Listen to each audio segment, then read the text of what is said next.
অষ্টম শ্রেণীর সুপ্রিয় শিক্ষার্থীরা, education point by Nazmul Islam আমার নতুন শিক্ষা বিষয়ক ইউটিউব চ্যানেল। তোমরা প্রত্যেকেই চ্যানেলটিকে সাবস্ক্রাইব করে আমার পাশে থাকবে, ধন্যবাদ।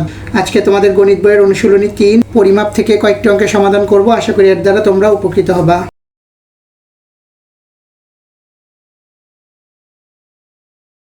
প্রশ্ন নাম্বার 16 দেওয়া আছে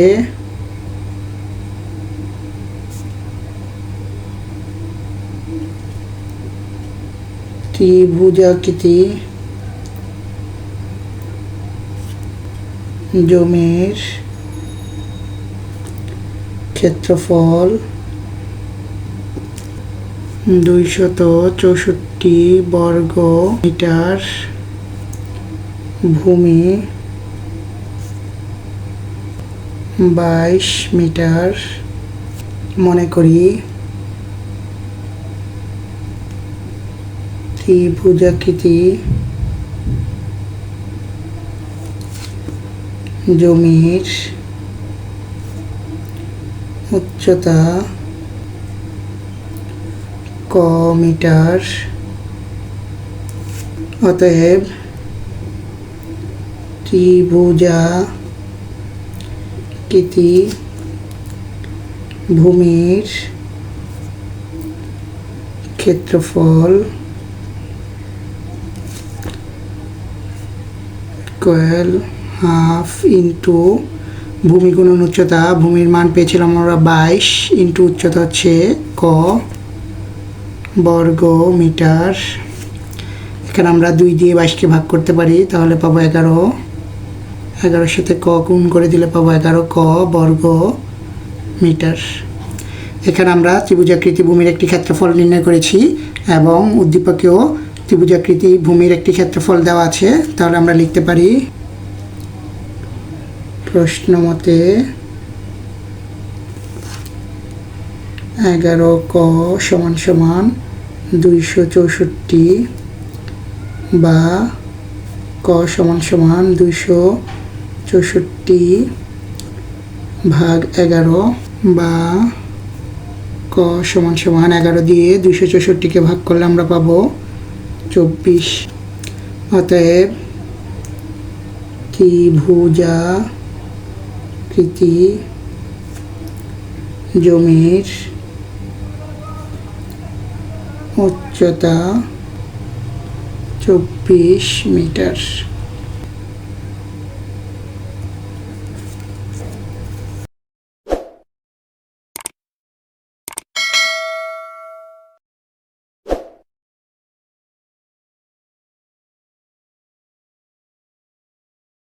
প্রশ্ন নাম্বার 17 দেওয়া আছে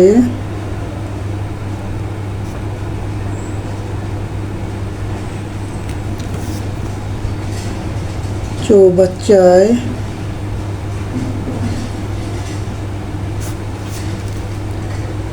পানি ধরে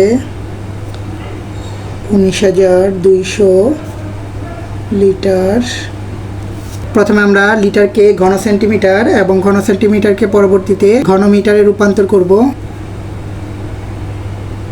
আমরা জানি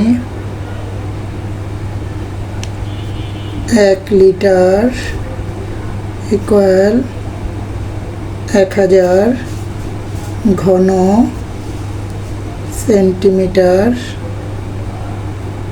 অতএব 19,200 লিটার ইকুয়াল 1000 গুণন 19,200 ঘন সেন্টিমিটার। গুণ করলে আমরা পাবো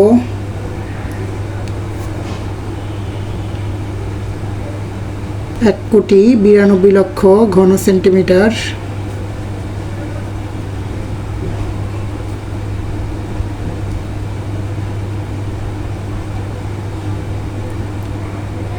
আমরা জানি 100 সেন্টিমিটার সমান সমান 1 মিটার। যেহেতু আমরা ঘন সেন্টিমিটার থেকে ঘন মিটারে নিব, তাহলে এরকম 100 সেন্টিমিটার গুণন 100 সেন্টিমিটার গুণন 100 সেন্টিমিটার দিয়ে প্রদত্ত মানকে ভাগ করে দিব।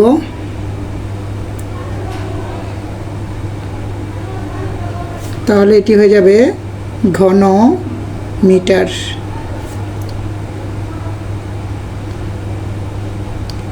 1 ঘনমিটার ইকুয়াল 100 গুণন 100 গুণন 100 ঘন সেন্টিমিটার। ভাগ করলে আমরা পাবো 19.2 ঘন মিটার। যেহেতু চৌবাচ্চায় এত ঘনমিটার পানি ধরে, তাহলে চৌবাচ্চাটির আয়তন হবে এত ঘনমিটার। সুতরাং চৌবাচ্চার আয়তন 19.2 ঘন মিটার। আবার মনে করি চৌবাচ্চাটির দৈর্ঘ্য ক মিটার দেওয়া আছে। চৌবাচ্চার প্রস্থ 2.5 মিটার এবং উচ্চতা 2.56 মিটার। আমরা জানি আয়তাকার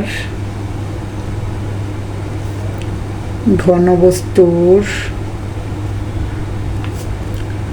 আয়তন দৈর্ঘ্য গুণন প্রস্থ গুণন উচ্চতা। অতএব চৌবাচ্চার আয়তন দৈর্ঘ্য পেয়েছি আমরা ক মিটার, গুণন প্রস্থ পেয়েছি 2.5 মিটার, গুণন উচ্চতা পেয়েছি 2.56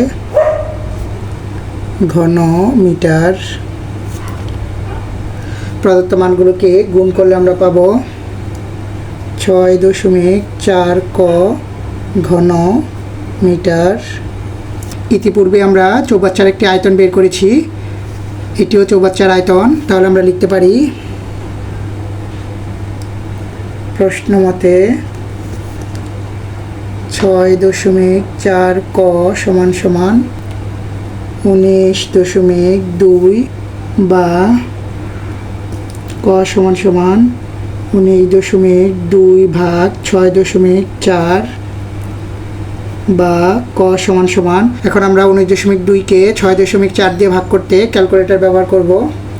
তাহলে পাবো 3। অতএব চৌবাচ্চাটির দৈর্ঘ্য 3 মিটার।